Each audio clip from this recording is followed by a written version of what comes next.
Hi everyone, myself Usmani.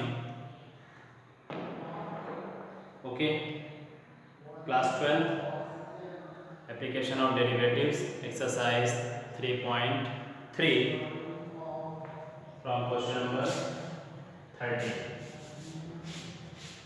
Question number 30.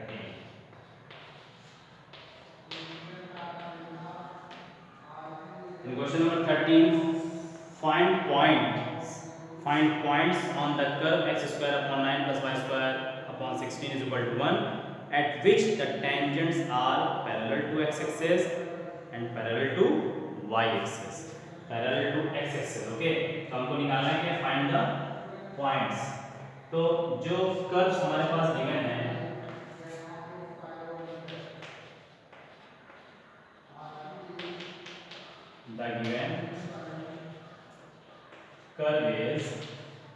the given curve is x square upon 9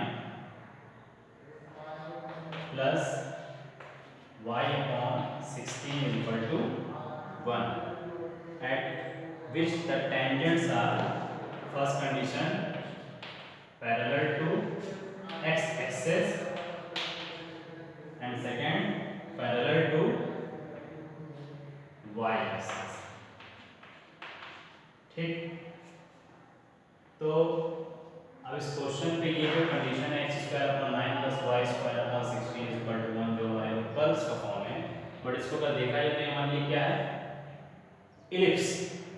ये equation किससे belong करेगी? Standard form of ellipse in the parabola conic section. Okay, तो अब इसको figure में हम set करते हैं कि आपने एक इलिप्स को यूज किया, ठीक, और इसको हम लोग अपने कार्टेशियन सिस्टम पे सेटअप कर देते हैं. कार्टेशियन सिस्टम को समझ रहे हैं? x dash y dash. तो this is the ellipse curve x square upon 9 plus y square upon 16 is equal to 1. Okay, इससे कोई मतलब नहीं. अब क्वेश्चन में क्या कह रहा है कि हमको फाइंड करना है which the tangent are x parallel to x axis. Parallel to x axis में tangent क्या होगा? This is tangent.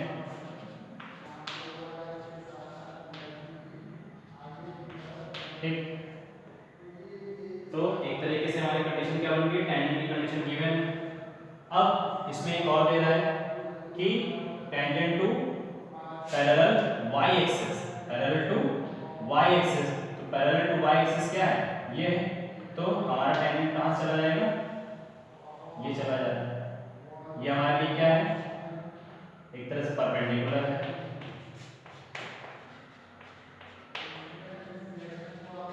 परपेंडिकुलर किसके हो रहा है? y एक्सिस के हो रहा है. क्लियर? तो हमको इसके पॉइंट्स फाइंड करना है. हमको इस टेंजेंट्स और इस परपेंडिकुलर टेंजेंट्स की पॉइंट्स फाइंड करना है अकॉर्डिंग टू दिस क्वेश्चन. तो फिगर तो सिर्फ बताएगा सिर्फ आपको समझाने के लिए कि कॉन्सेप्ट क्लियर हो सके कि हाँ ये सब कंडीशन किसी से बिलोंग करती है. कोई कर्व है तो उसका स्ट्रक्चर होता है, पैराबोलिक होता है, इलिप्स होता है, कि हाइपरबोला होता है. क्योंकि हम बार बार कर्व ऐसे बनाते हैं तो क्यों ऐसा बनाते हैं? ठीक, तो फाइनली जो चीज़ दी हुई है उसको हम लोग सीधे सीधे पहले क्या करेंगे? जो फर्स्टली हमारा स्टेप होता है differentiate with respect to x. तो क्वेश्चन हमारा differentiate with respect to x के फॉर्म में जाएगा, बट यहाँ पर कोई वैल्यूज हमारे पास डिपेंडेंट वेरिएबल्स नहीं है, बट हमको इंडिपेंडेंट वेरिएबल्स x के फॉर्म में सॉल्व करना है. तो differentiation with respect to x में जब अप्लाई करेंगे तो डायरेक्टली इसको करते हैं 1/9 is a constant. x square का differentiation simply 2x and plus again 1/16 constant and y square का differentiation 2y and dy by dx. Understood? x के रेस्पेक्ट में ही डिफरेंशिएशन हुआ है, बट यहाँ पर हम लोगों ने एक कंपोजिट फॉर्म यूज किया एंड इक्वल टू 1 का डिफरेंशिएशन यानी कांस्टेंट का डिफरेंशिएशन इज 0. तो we can write this condition 2x upon 9 simply and plus 2 1s are 2, 2 8 ja 16. So y by 8. y by 8, okay ना, y by 8, this is the dy by dx is equal to 0। तो हमें निकालना क्या है, dy by dx। तो y by 8 dy by dx को stop किया is equal to, इसको ट्रांसफर करेंगे उधर तो क्या हो जाएगा, minus 2x upon 9। Then value of dy by dx is equal to minus 2x upon 9। ये फ्रैक्शन रेसिप्रोकल होके चेंज हो जाएगा तो क्या बन जाएगा, 8 by y। Then 2 8 is 16, so minus 16x upon 9y। दिस is the dy by dx। तो जो ये dy by dx निकला वो क्या निकलता है, slope of curve. Slope of curve, slope m is equal to dy by dx, क्योंकि जब x एक्सिस के पैरेलल होता है तो हम dy by dx को जीरो भी करते हैं, बट वो बाद में करेंगे। Slope m is equal to dy by dx is equal to what, minus 16x upon 9y। तो ये हमारा एक बेसिक कैलकुलेशन हुआ उस कर्व से रिलेटेड। अब अपने क्वेश्चन के फॉर्म में आइए। तो क्वेश्चन का फॉर्म फर्स्ट पार्ट कह रहा था पैरेलल टू एक्स एक्सिस। जब पैरेलल टू एक्स एक्सिस कह रहा है,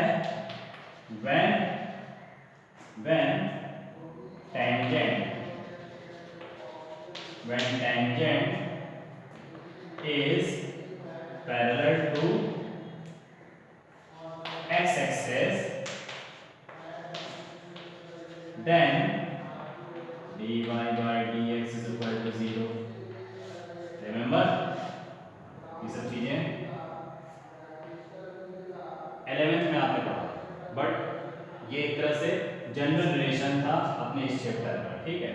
तो dy by dx is equal to 0 होगा। तो फाइनली dy by dx निकाला क्या आपने, minus 16x upon 9y।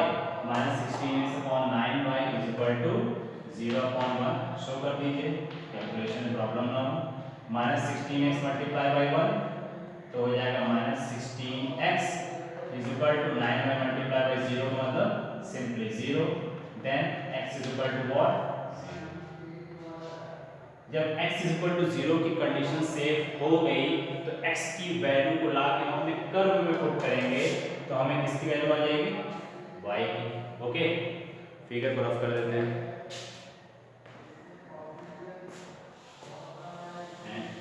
This question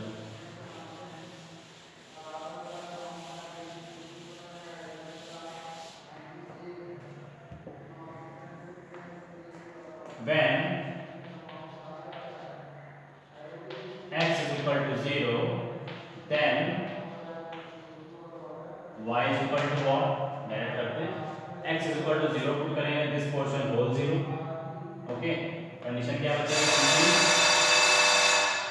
y square upon 16 is equal to 1 upon 1 by the cross multiplication, y square 1 the y square is equal to 16 1 the 16, so y is equal to plus minus 4।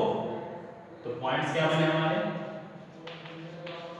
Points क्या बने, when x 0 y plus 4, when x 0 y minus 4।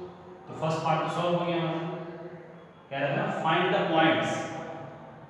Points when tangent is parallel to x axis. तो हमारे points निकल आए और ellipse के according condition भी एकदम सही आ रही है, यहीं से देख कर आ जाता है।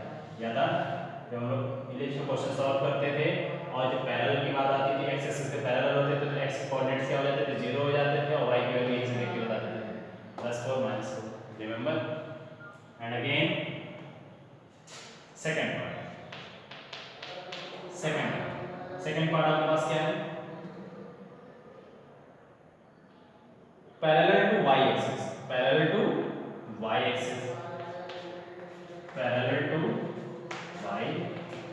एक्सिस तो आपको पैरेलल टू y एक्सिस के पॉइंट्स निकालने हैं। तो पैरेलल टू y एक्सिस के पॉइंट आपके फाइनली क्या निकलेंगे,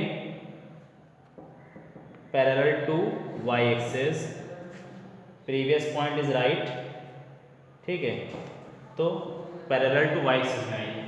अब याद करिए जब पैरेलल टू y एक्सिस में करते थे तो हम लोग का डिफरेंशिएशन क्या हो जाता था, simply dx upon dy is equal to 0।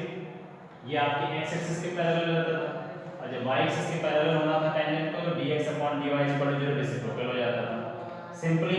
अब क्या करेंगे when here dy by dx is equal to minus 16x upon 9y, then dx upon dy is equal to what, ये चीजें क्या हो जाएंगी, रेसिप्रोकल हो जाएंगी, चेंज हो जाएंगी। तो क्या करना पड़ेगा आपको, 9y upon minus 16x is equal to 0। so 0 upon 1 understood हो जाएगा। फिर से इसको हम सॉल्व करेंगे by the cross multiplication. 9y multiplied by 1 means 9y is equal to this is equal to 0, so here y is equal to 0। जब x के parallel होंगे तो y 0 हो जाएगा, जब y के पैरेलल होंगे x 0 हो जाएगा। देखिए यार ना, तो अब जो कोऑर्डिनेट्स आएंगे हमारे पास f का कोई वैल्यूज होंगी बट कोऑर्डिनेट्स 0 ही होंगे। तो अब y is equal to 0, here putting y is equal to 0 in the curve, जब y is equal to 0 put करेंगे क्वेश्चन पूरा 0 हो जाएगा, तो वैल्यू क्या बचेगी x square upon 9 is equal to 1। ठीक, so when y is equal to 0 then x square upon 9 is equal to 1 upon 1 by the cross multiplication, x square is equal to 9, then x is equal to plus minus 3, है कि नहीं है। तो अब यहाँ points क्या बन जाएंगे, points x positive 3 y 0, x negative 3 y also 0। this is the answer of this ellipse, answer of this ellipse। मैं बार बार ellipse इसलिए बोल रहा हूँ कि आपको 11th याद हो जाए कि जब हम लोग कोनिक सेक्शन में सॉल्व करते थे तो डायरेक्टली हम लोग इसका ओरल आंसर बता देते थे, और ओरल की कंडीशन पे हमारे आंसर जो आ भी रहे हैं वो सही आ रहे हैं। फंक्शन यानी कर्व से ही दिख रहा है कि condition is right. Next question number 14।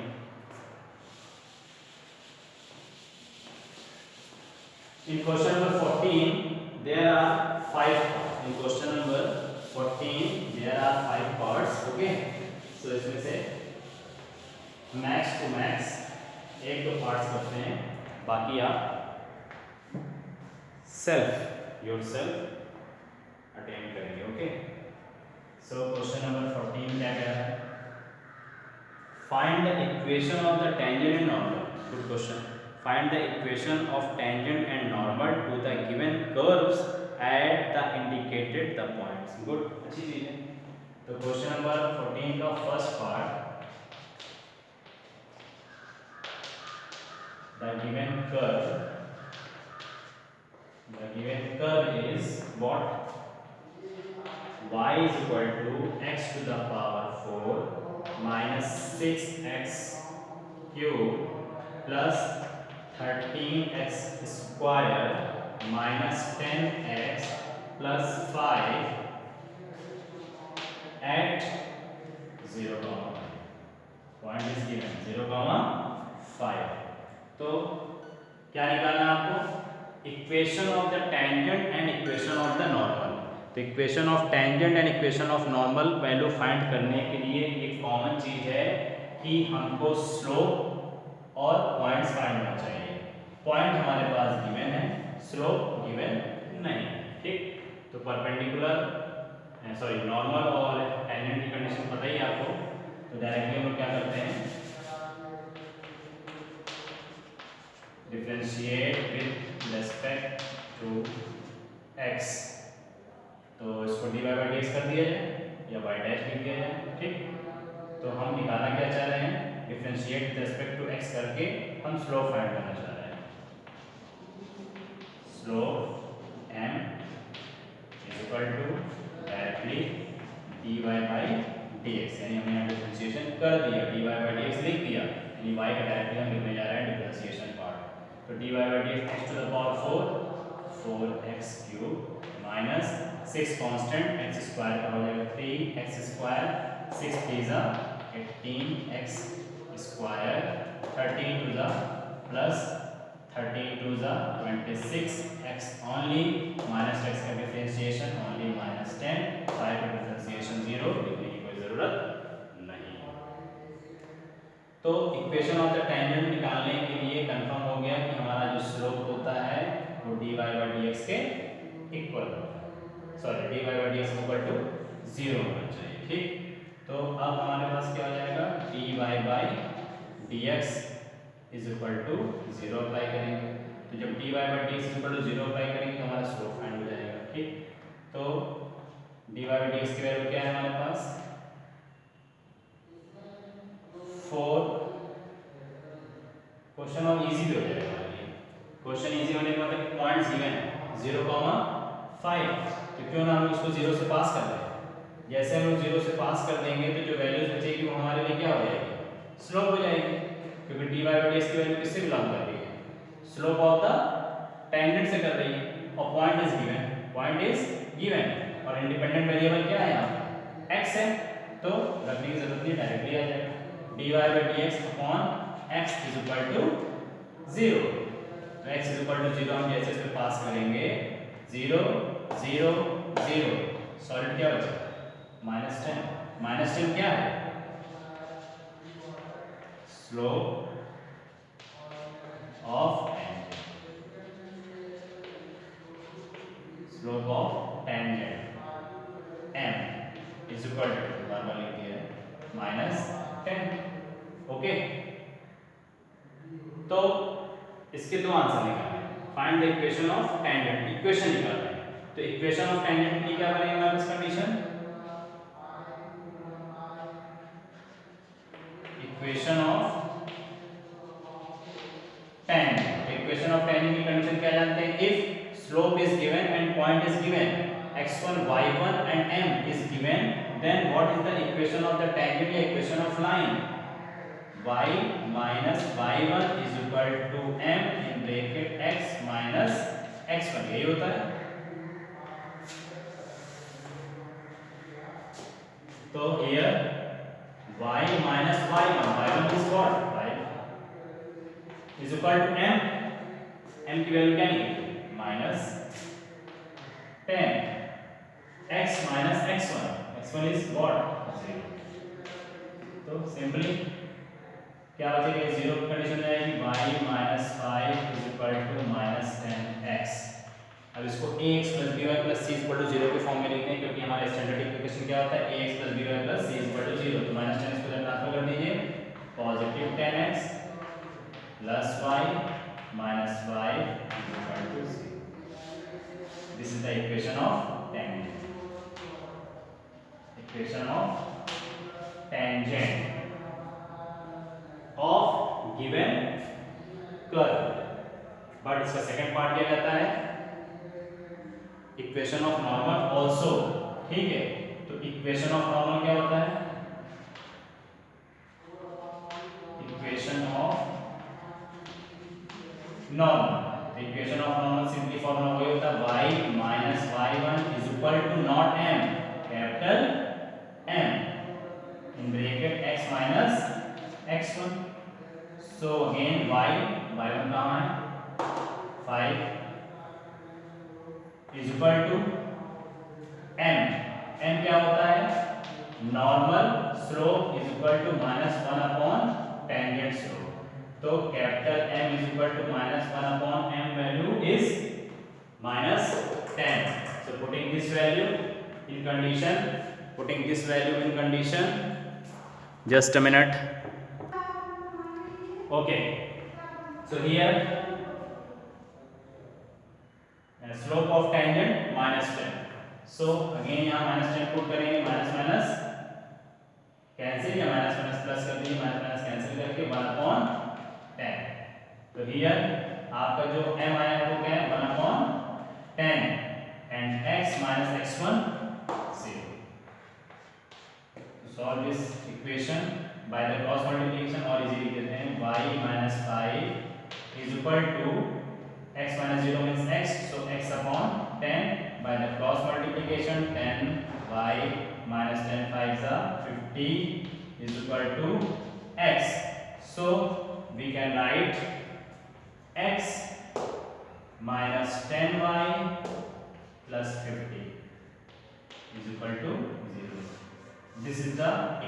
Of normal of given curve. Okay, तो एक तरीके से ये सारे क्वेश्चन में देखिए 5 पार्ट्स हैं और 5 पार्ट्स में क्वेश्चन नंबर 1 हमने सॉल्व कर दिया।